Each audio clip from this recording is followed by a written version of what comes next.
भारत का चंद्रयान-3 मिशन चांद के गुरुत्वीय क्षेत्र में एंट्री ले चुका है।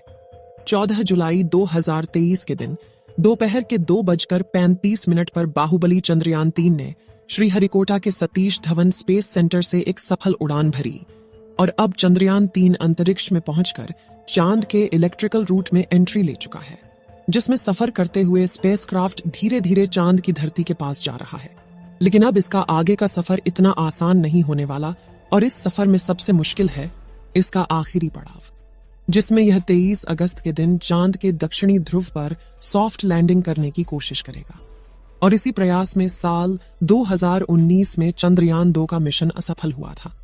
तो अब सवाल आता है कि आखिर क्यों चांद पर जाना इतना भयानक है, और नासा के वैज्ञानिकों ने चांद पर ऐसा क्या देखा कि 70 दशक में चांद पर जीत हासिल करने वाले नासा ने अचानक से अपने सारे मून मिशन बंद कर दिए।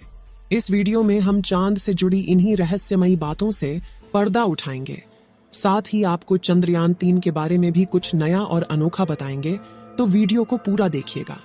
दोस्तों, पृथ्वी से चंद्रमा की पूरी तरह से गोलाई दिखाई देती है। वास्तव में चांद भी पृथ्वी की तरह अंडाकार है।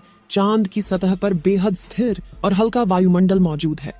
यह तो आप जानते ही होंगे कि साल 2009 में चंद्रयान-1 मिशन ने चांद पर पानी की खोज की थी। लेकिन आपको बता दें कि चांद की सतह पर पानी लिक्विड फॉर्म में मौजूद नहीं है, बल्कि बड़े बड़े गड्ढों में बेहद ठंडे पत्थरों और बर्फ के रूप में मौजूद है।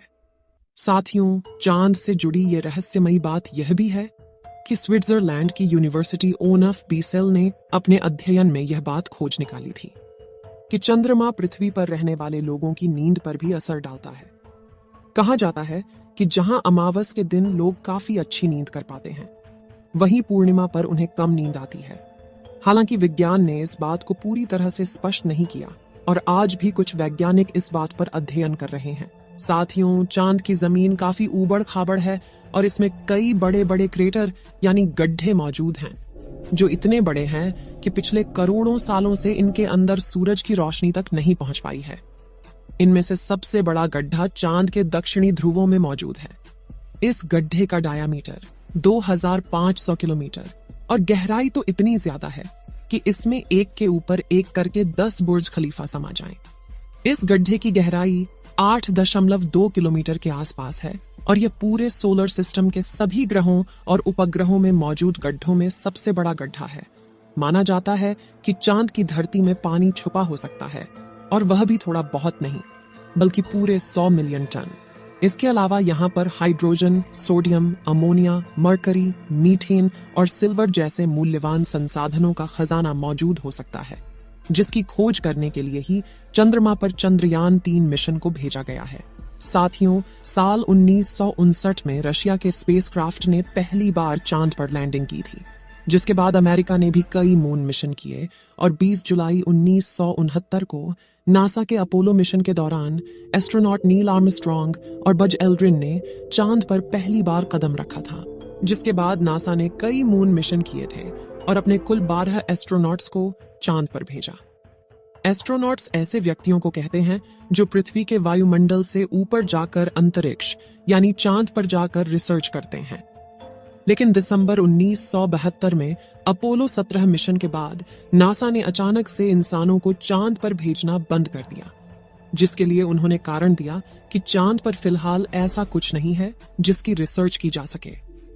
लेकिन कुछ लोगों का यह भी कहना था कि नासा ने असली कारण को छुपाया है। नासा के द्वारा भेजे गए इन 12 में से कई अंतरिक्ष यात्रियों ने चांद पर कुछ अजीब सी आवाज भी सुनी थी, तो कुछ ने चांद पर बनी अजीब ब्रिज और कूलिंग टावर जैसी रचना को भी देखा था। वहीं चांद की खोज में वैज्ञानिकों को एक सैटेलाइट जैसी रचना भी दिखी थी और वैज्ञानिकों के मुताबिक इसका अपने आप बनना नामुमकिन है।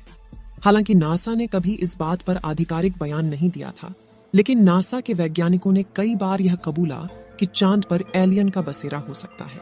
फिलहाल यहाँ सबसे ज्यादा गौर करने वाली बात यह है कि ये सभी मिशन चांद के उत्तरी ध्रुव पर किए गए थे, जहां पर लैंडिंग करना चांद के दक्षिणी ध्रुव के मुकाबले काफी ज्यादा आसान माना जाता है।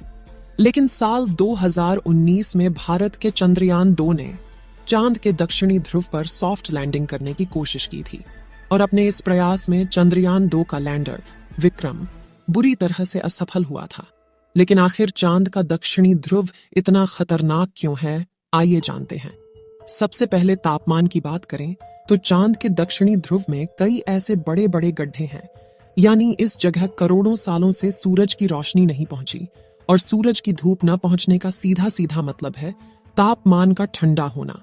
इसलिए कई बार दक्षिणी ध्रुव का तापमान -230 डिग्री सेल्सियस तक पहुंच जाता है।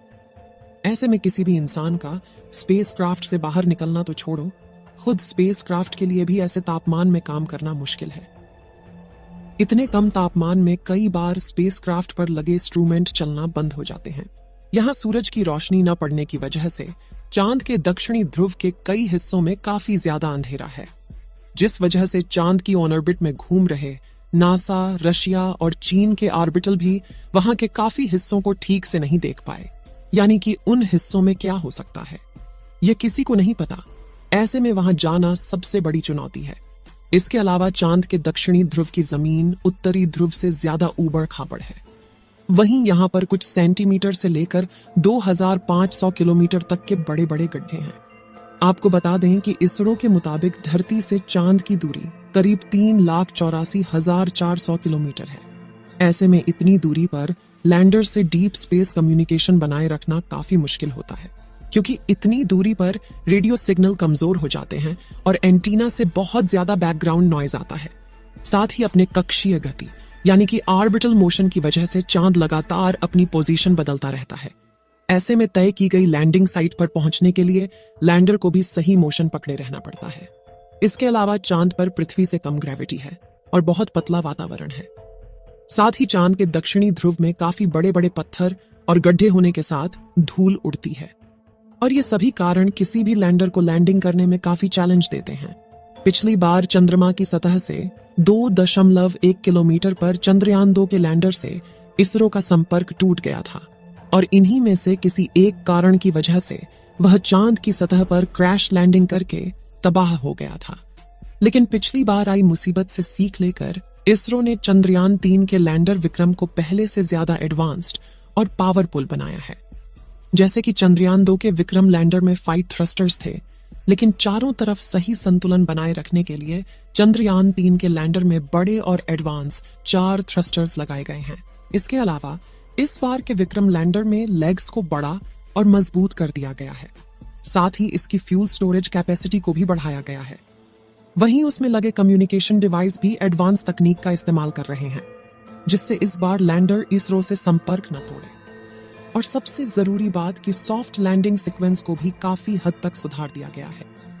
इन सभी बदलावों से चंद्रयान 3 के लैंडर को चांद की सतह पर सॉफ्ट लैंडिंग करने में आसानी होगी। साथ ही उन सभी बदलावों को टेस्ट करने के लिए सिमुलेशन चलाकर विक्रम लैंडर की हजारों बार टेस्टिंग की गई है, जिसमें ठंडे तापमान में उपकरण चल रहे हैं कि नहीं, उनकी जांच करना, लैंडर के पैरों की मजबूती टेस्ट करना, कम ग्रेविटी में थ्रस्टर्स टेस्ट करना, ऊबड़ खाबड़ सतह पर लैंड करवाना, ये सभी शामिल है। और इसकी लैंडिंग साइट यानी चंद्रमा की धरती पर उतारने की जगह, इसको भी पहले से ज्यादा बढ़ाकर 4x2.4 किलोमीटर की लोकेशन चुना गया है। और यदि सब कुछ प्लानिंग के मुताबिक रहा तो 23 अगस्त के दिन विक्रम लैंडर को चांद की सतह पर लैंड करवा दिया जाएगा। अगर चंद्रयान 3 ने सफलतापूर्वक लैंडिंग कर ली तो भारत पहला देश होगा जिसने इतनी भयानक जगह पर लैंडिंग करवाई है। चंद्रयान 3 के सफल होने की दुआएं आप कमेंट बॉक्स में करते रहें। चलिए दोस्तों, इस वीडियो को यहीं पर खत्म करते हैं। इस वीडियो को एक लाइक जरूर करें और अपने मित्रों तक इस वीडियो को शेयर करें ताकि उन्हें भी जानकारी मिल सके, और अपने भरोसेमंद चैनल को सब्सक्राइब जरूर करें और बेल आइकन को ऑल पर सिलेक्ट करना बिल्कुल ना भूलें। मिलते हैं किसी और नॉलेजेबल वीडियो के साथ। वीडियो को अंत तक देखने के लिए धन्यवाद।